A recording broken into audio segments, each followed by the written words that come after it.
Hello, and welcome to the Dialogue on Dialogue podcast. In 1956, Earl Nightingale recorded The Strangest Secret, launching a new era in self-improvement. Over his lifetime, he created thousands of radio and audio programs exploring success, purpose, and meaning. This project is my personal reflection on those ideas, what they meant then, and how they apply now, as I work to put them into practice, and invite you to come along for the ride. Episode 41, The Rewards of Money. As Earl Nightingale reminds us, people don't need to be educated nearly as much as they need to be reminded. This series is about remembering the truths we probably already know and learning how to live them. This week's episodes are brought to us by President Aaron Dents over at the Dents Group. We took to the streets and asked 1,000 people a simple question. Would you recommend the Dents Group? And not insignificant number of the people said yes. Some of them were even enthusiastic. Then we asked a follow-up question. What exactly does the Dents Group do? 7 people gave an acceptable answer. 7. The most common correct response was some business? That's right. The Dents Group is some business. And in today's economy, that's not nothing. So if you need help with your importing or exporting or whatever, putting the doodads up on the sparkly things, I recommend President Aaron Dents is your guy. Call the Dents Group. Tell him you want to speak to the president and let him know he has some business. This is a satirical ad. Nobody is paying me anything for it. Although if they were, I would confidently say that they are some business. Today's episode is all about the rewards that money can provide. And Earl starts with some very basic but very grounding observations. He says that money matters. If you doubt this, he suggests a simple test. Ask someone who doesn't have enough of it whether it's important.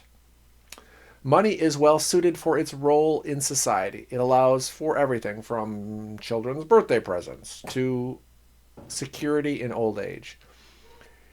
It isn't the point of life, but it's a powerful enabler of the things that make life easier and more stable. Second, Earl frames money as the harvest of our production. It's what we receive in exchange for time, effort, and contribution. In that sense, money becomes a kind of feedback mechanism. It reflects how our work is valued by others. He then offers a practical way to think about what we're paid. What you earn tends to be shaped by the demand for what you do, the skill required to do it well, and the cost of replacing you. That's why a highly trained brain surgeon earns more than a janitor. It isn't a moral judgment, it's an economic one based on scarcity, training, and replacement costs. From there, Earl talks about 2 broad types of people when it comes to money. The first group tries to spend less than they earn. Their goal is to grow stability, flexibility, and long-term security. The second group, which Earl says is probably the majority, live paycheck to paycheck, often spending beyond their means. His advice is simple and surprisingly practical. Look around your field, your industry. Find the people who are earning what you want to earn. Then study what they're doing differently from everyone else. Earl's point is that that in most industries, there's a wide range of outcomes. It's not often the job itself that limits what is possible. it's how the person approaches the job.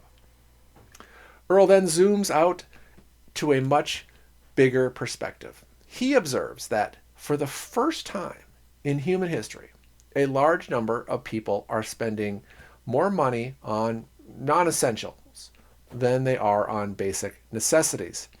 That alone signals something remarkable about the age we're living in.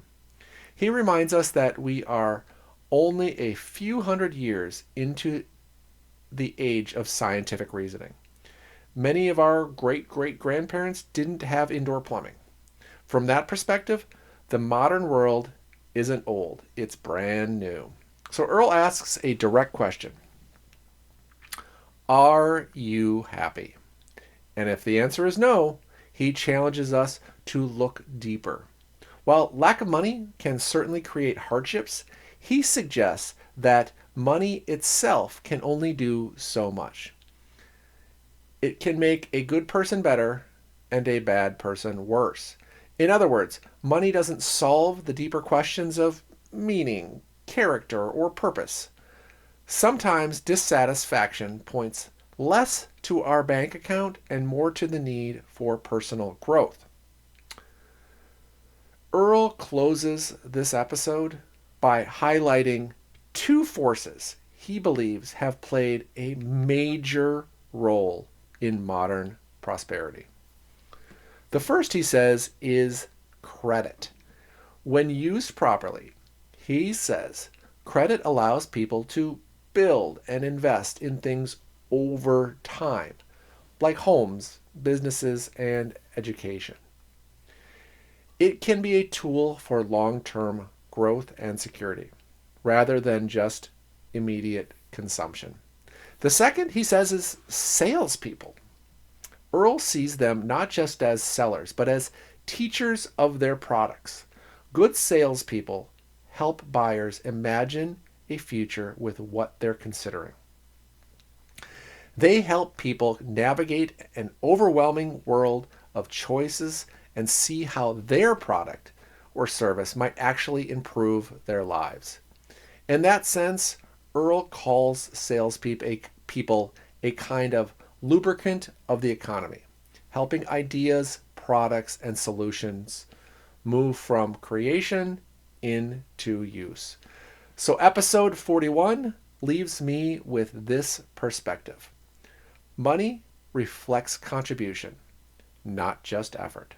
Abundance brings responsibility, not just comfort. And prosperity is built as much on trust, teaching, and growth as it is on transactions. Until next time, the answers are older than we are and just as relevant today.